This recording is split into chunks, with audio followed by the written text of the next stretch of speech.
Assalamualaikum semua, bagaimana kabarnya? Semoga baik-baik saja. Oke, langsung aja dari para sebelumnya kita telah mengetahui sebab Tang Ho yang sengaja menghilang karena ia telah berseteru dengan Spirit Hole demi melindungi sebuah harta rahasia. Jadi Spirit Hole ini sangatlah kuat dan juga sangat berambisi mendapatkan harta rahasia tersebut. Tapi sampai saat ini mereka semua belum mengetahui isi sebenarnya dari harta rahasia tersebut. Dari sinilah Tansan mulai berspekulasi tentang alasan ayahnya yang hidup secara sembunyi-sembunyi di desa terpencil. Yang ternyata karena dia telah membunuh pemimpin tertinggi Spirit Hall. Sebenarnya Tansan seringkali memimpikan kejadian yang mengakibatkan ibunya meninggal dunia. Serta tentang ayahnya yang mempunyai dendam kesumat dengan Spirit Hall. Namun sampai saat ini ia masih meragukan kebenaran isi mimpi tersebut. Akan tetapi ia berjanji akan membalaskan dendam orang tuanya itu setelah ia mengetahui kebenaran itu semua. Setelah itu, Tangsan berpamitan akan pergi untuk berlatih dengan semua temannya. Tapi sebelum itu, Pangeran Husinghe memberikan sebuah token untuk memudahkan Tangsan jika sewaktu-waktu ia ingin bertemu dengannya. Mereka berdua masih memperhatikan Tangsan dari kejauhan. Patriarch Ning sangat yakin dengan kedua martial sword di tangannya, Tangsan akan mampu menyelesaikan sebuah masalah besar dan tumbuh menjadi orang hebat melampaui ayahnya. Di sini Pangeran Husinghe masih melanjutkan penyelidikan mencari keberadaan Tang Hou dan berusaha untuk lebih dekat dengan Tangsan. Patriarch Ning pun menasihatinya supaya ia tidak merekrut Tangsan sebagai bagiannya, melainkan hanya menjadikan Tangsan sebagai teman sejatinya. Sebab Tangsan ini merupakan seorang dengan kejeniusan dan rasa keadilan yang tinggi. Terlihat mereka semua menunggu bos mobile yang mencoba bernegosiasi dengan Direktur Flander perihal seragam mereka. Mereka mencoba untuk mengintip negosiasi mereka berdua yang nampaknya sangat alot. Sampai pada akhirnya Demobe keluar dan memberitahukan hasil negosiasinya dengan sang direktur.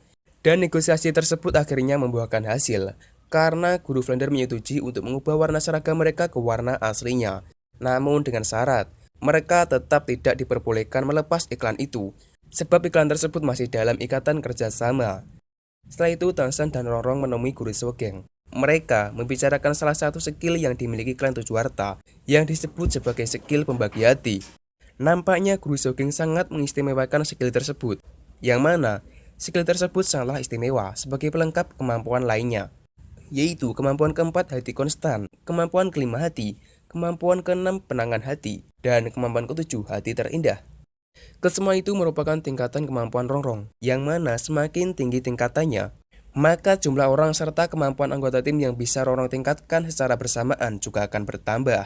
Sedangkan Rongrong, kini dia baru mencapai kemampuan ketiga perintah hati, yaitu sesuai dengan namanya. Jadi kemampuan pendukung Rongrong yang mampu meningkatkan tiga jenis kemampuan anggota tim secara bersamaan. Guru Sogeng sedikit kecewa dengan kemampuan Rongrong yang tak kunjung meningkat, karena kemampuan Rongrong ini hanya bisa bertahan tidak lebih dari 3 detik.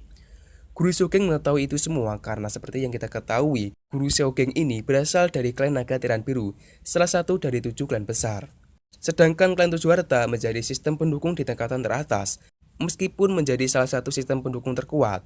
Namun klan Tujuh Harta ini juga mempunyai kelemahan, yaitu pada konsumsi dari kekuatan rohnya yang sangat buruk, atau sangat boros energi ketika digunakan. Jadi, Guru Sogeng berencana untuk segera menyelesaikan masalah tersebut. Karena nantinya, mereka para 7 monster Shrek akan menghadapi lawan yang lebih kuat sekaligus hebat di masa depan nanti. Di sini, Guru Sogeng menyuruh Rongrong untuk berlatih secara serius kemampuan istimewa tersebut, yaitu kemampuan kendali pembagi hati. Karena hanya dengan kendali pembagi hati inilah, Rongrong mampu mengendalikan jumlah dan kadar peningkatan yang harus dia keluarkan, yang sesuai dengan kebutuhan dari kemampuan anggota tim yang akan ia tingkatkan. Jadi, kendali pembagi inilah yang akan membuat kemampuan orang-orang semakin meningkat dengan pesat dan efisien. Misalnya, seperti kemampuan Tangsan, yang hanya lebih mengutamakan dukungan peningkatan roh. Sementara Daimu Bei yang membutuhkan 3 peningkatan, yaitu kekuatan, pertahanan, dan peningkatan kekuatan. Sehingga mulai saat itulah, Rongrong akan berlatih keras kemampuan tersebut. Dan faktanya, itu semua Guru Sogeng khususkan demi murid tercinta, yaitu Tangsan. Beliau menyuruh Rongrong untuk berlatih kendali pembagi itu dengan Tangsan. Karena Tangsan merupakan ahli roh tipe sistem kendali, serta mempunyai 2 martial soul sekaligus. Sehingga diharapkan sistem kendali Tangsan ini akan meningkat dengan pesat setelah berkolaborasi dengan kemampuan kendali pembagi hati milik Rongrong tersebut. Namun ternyata kendali pembagi hati ini menjadi salah satu kemampuan rahasia dari CT Tujuh Harta. Sehingga sebelum berlatih, mereka harus mendapatkan izin terlebih dahulu dari Badrakning, seorang ketua dari klan tujuh harta tersebut. Dan orang-orang sangatlah yakin ayahnya pasti akan menyetujuinya. Melihat Badrakning yang sangat menyukai pribadi Tangsan, terlebih dia merupakan putra dari seorang Tang Hou yang tentunya sangat Badrakning hormati. Rongrong pergi menemui ayahnya. Sementara Guru Swegeng, dia sangat yakin Ning Fengzi akan dengan senang hati mengetahui rencana tersebut. Karena ia mengetahui Ning Fengzi ini adalah sosok yang sangat bijaksana. Kemudian Guru Swegeng meminta Tangsan untuk menceritakan tujuan pertemuannya dengan Badrakning dan Pangeran Susinghe. Tangsan menceritakan semuanya, pertemuannya dengan pangeran, yang membuat ia mengetahui sebab ayahnya yang sampai kini masih berseteru dengan Spirit Hall. Yang ternyata karena sebab ayahnya, yaitu Tang Hou, bertempur dengan Paus Spirit Hall demi melindungi sebuah harta rahasia.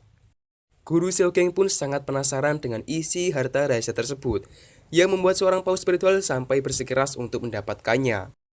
Yang padahal pada akhirnya usaha itu pun gagal, serta membuat mereka, Paus sekaligus prajurit Spirit Hall, kembali dengan tangan hampa, bahkan sampai membuat seorang kepala tertinggi Spirit Hall harus kehilangan nyawa. Tangsan mulai beranalisis, apakah harta rahasia tersebut berupa tulang jiwa atau cincin jiwa. Karena bagi seorang ahli jiwa, hanya dua hal itulah yang sangat berharga. Namun sangat mustahil, sebuah cincin jiwa bisa diperebutkan. Mengingat sampai kapanpun, sebuah cincin jiwa tak akan bisa lepas dari pemiliknya. Yang tidak seperti tulang jiwa yang dapat dilepas kapanpun dari pemiliknya. Namun kalaupun itu tulang jiwa, maka tidaklah mungkin bagi seorang Paus Spirit Hall gagal merebutnya dari tangan Tang Hou. Mengingat kala itu Tang Hou hanyalah seorang diri, dan sangatlah mustahil dia mampu berhasil menang melawan seorang Paus spiritual yang sangat overpower itu. Yang ditambah lagi dengan setidaknya 3 ahli roh di tingkatan titel dulu yang selalu berada di samping melayaninya. Dan diketahui setelah kejadian itu, spiritual memutuskan untuk tidak melanjutkan pencarian harta rahasia tersebut. Sehingga hal itu menimbulkan tanda tanya bagi Guru Xiaogeng. Xiaogeng pun mulai berspekulasi jika alasan Spirit Hall tidak lagi mencarinya, sebab harta rahasia tersebut telah kehilangan efek aslinya. Karena itu Tangsan pun berspekulasi jika harta rahasia tersebut merupakan seekor binatang roh buas. Namun Guru Xiaogeng sedikit ragu akan hal itu, karena sulit untuk dipercaya jika Tang Hou rela sampai berseteru dengan Spirit Hall hanya demi binatang roh buas. Dan tentunya hanya dari ayahnya lah Tangsan bisa mengetahui kebenaran itu semua. Di saat bersamaan, Rongrong kembali dengan membawa sebuah surat dari ayahnya, yang mana Badrakning sangat mendukung rencana Xiaogeng untuk mengkolaborasikan skill pembagi milik Rongrong dengan Tangsan. Dan singkat cerita, kini mereka semua telah berganti kostum. Dengan kostum itu, mereka terlihat bahagia dan semakin percaya diri. Namun tiba-tiba, datang Guru Xiaogeng yang langsung menyarankan mereka semua untuk menyerah dalam pertandingan selanjutnya. Tentu mereka semua sangat terkejut, dan itu semua bukanlah tanpa alasan. Karena lawan mereka kali ini merupakan tim dari klan Gajah Lapis Baja, yang merupakan klan dengan pertahanan terkuat, dan juga salah satu dari ketujuh klan besar, yang kini telah mendapatkan peringkat ke-6 dari ketujuh klan besar tersebut. Bahkan, jika saja klan ini berhasil mempunyai seorang titel dulu, maka besar kemungkinan klan ini akan menduduki peringkat lebih tinggi dari itu. Karena, meskipun ketua klan Gajah Armor ini baru mencapai di tingkatan Spirit dulu, namun, dengan tingkatan seperti itu, dia sudah mempunyai pertahanan melebihi seorang titel dulu. Dan klan ini mempunyai senjata roh berupa berlian besar. Sebuah senjata roh dengan sistem pertahanan tertinggi serta mempunyai 2 kemampuan, yaitu serangan dan pertahanan. Jadi karena itulah, Guru Xiaogeng meminta mereka untuk menyerah sebelum bertarung. Yang tentunya demi menjaga posisi mereka sebagai top 5 dalam babak kualifikasi ini. Sekaligus menyembunyikan kekuatan sebenarnya demi meraih kemenangan di akhir. Namun keputusan akhir tetap di tangan mereka. Akhirnya dengan penuh pertimbangan, Bos Mubei memutuskan untuk tetap bertarung. Sebenarnya mereka semua mengerti kekhawatiran para guru atas keselamatan mereka. Namun tujuan mereka dalam kompetisi ini bukanlah semata-mata demi sebuah kemenangan, melainkan juga sebagai upaya untuk berlatih dan mengasah diri. Tak hanya itu, jika mereka mundur melihat musuh yang kuat, secara tak langsung maka juga akan memalukan nama tim Shrek sendiri. Melihat tekad para muridnya itu pun, akhirnya para guru mendukung keputusan tersebut. Setelah itu mereka mulai menyusun rencana. Kali ini Tangsan akan memilih 5 anggota asli dari tim Shrek, dengan mengganti Telong dengan Zuking, sementara Xiao Wu menggantikan Jiangsu. Dengan itu diharapkan tidak membongkar kekuatan sebenarnya dari tim Shrek, sekaligus juga mempunyai kemungkinan besar untuk menang. Di arena nampak Batraq ini sedikit heran dengan kedatangan Huang Zhen, seorang ketua dari klan Gajah Baja ini. Jadi lawan Akademi Shrek kali ini sebenarnya bukanlah sebuah kebetulan. Tuan Salah sengaja melakukan kecurangan. Dia telah mengatur sedemikian rupa untuk dapat menandingkan tim Shrek dengan tim dari Akademi Gajah Lapis Baja ini. Dengan lawan terkuat itulah dia mengharapkan Akademi Shrek akan kalah dan tidak lolos dalam babak final. Dan tentunya itu semua ia lakukan demi spiritualnya. Dan perlu diketahui bahwa setiap klan ini mempunyai teman dan lawannya masing-masing. Yang mana klan langit mendukung kerajaan Xinglau secara sembunyi-sembunyi. Sedangkan klan naga tiran petir biru selalu netral. Spirit Hall mendapatkan posisi terkuat di daratan yang setara dengan dua kerajaan sekaligus, serta selalu mendapatkan dukungan dari keempat klan besar. Dan terakhir klan Tujuh Harta yang selalu mendukung kerajaan Tiandou. Sementara itu, di sini Batraq ini tetap dengan dukungannya untuk tim Shrek. Dan meskipun dia mengetahui jika lawan tim Shrek kali ini merupakan tim hebat, namun dengan adanya Tangsan yang sangat jenius dan bijak, ditambah lagi dengan dukungan teori hebat dari sang Guru Sogeng, ia tetap yakin tim Shrek akan menang dan tak akan terkalahkan. Dengan tubuh tinggi besar dan kekar, para anggota tim Gajah Baja ini mulai berjalan memasuki arena pertandingan dan langsung berhadapan dengan mereka para tim Shrek. Sebagai seorang kapten, mereka berdua mulai berhadapan lalu saling memperkenalkan dirinya masing-masing. Dia adalah Huyan Li, alias Ahli, seorang putra dari ketua klan Gajah Baja ini. Kemudian dilanjutkan dengan mengeluarkan Martial Soul dari masing-masing anggota mereka. Terlihat sampai sini masih tak ada satupun penonton yang berkenan untuk mendukung tim Shrek. Sementara itu, Kaisar Sui mulai mengagumi kehebatan dari tim Shrek, terlebih dengan adanya Tangsan yang menjadi satu-satunya peserta dengan cincin rohnya yang berumur 10.000 tahun. Karena itu, ia dibuat penasaran dengan seorang guru di balik kehebatan para tim Shrek ini. Batraq Nim pun memberitahukannya bahwa mereka para tim Shrek dididik oleh 3 orang hebat yang tergabung dalam grup segitiga emas yang diketuai oleh Flounder, terkhusus Tangsan yang menjadi satu-satunya murid dari seorang Grandmaster yaitu Guru Sogeng. Tuan Salah sangat dibuat terkejut setelah mengetahui jika Grandmaster, seorang yang sangat ia kagumi dengan kejeniusan dan teori hebatnya, ternyata memutuskan untuk mendedikasikan hidupnya demi tim Shrek. Yang mana ternyata Guru Sogeng ini juga pernah mempunyai hubungan khusus dengan spiritualnya. Dan pertarungan pun akhirnya dimulai. Tim Gajah mulai memakai kemampuan pertamanya, teknik pertahanan yang berupa tepeng, dan berjalan maju ke depan dengan irama tertentu yang terlihat seperti melakukan sebuah tarian. Tangsan mulai menguji kekuatan mereka dengan memakai kemampuan rumputnya, dan sangat mengejutkan. Ahli mampu menghancurkan rumput Tangsan itu dengan begitu sangat mudahnya. Jadi hanya dengan lilitan kecil itu, kemampuan rumput Tangsan belum mampu untuk melumpuhkan kekuatan mereka.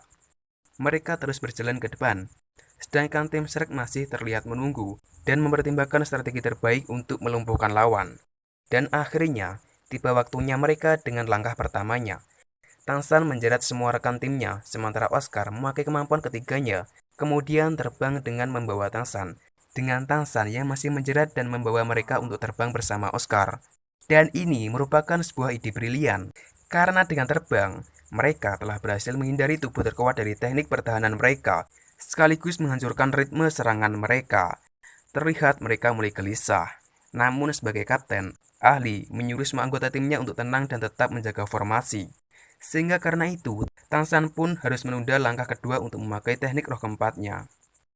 Mereka semua pun saling menunggu serangan pertama dari musuh. Namun keduanya tetap bertahan dengan posisinya masing-masing, sebab kedua tim itu saling mengetahui kelemahannya masing-masing, yang mana tim Gajah sangat menghindari pertarungan udara, sedangkan tim Shrek menghindari pertahanan tim Gajah di darat yang tak terkalahkan. Kemudian Oscar mulai menjalankan rencana selanjutnya, dengan memancing kemarahan mereka. Di saat itulah Oscar melemparkan dan memasukkan sebuah benda dari hidungnya ke dalam mulut Ahli. Entah benda apa yang ia lemparkan, namun karena itu, Ahli langsung murka dan menjalankan formasi meriam.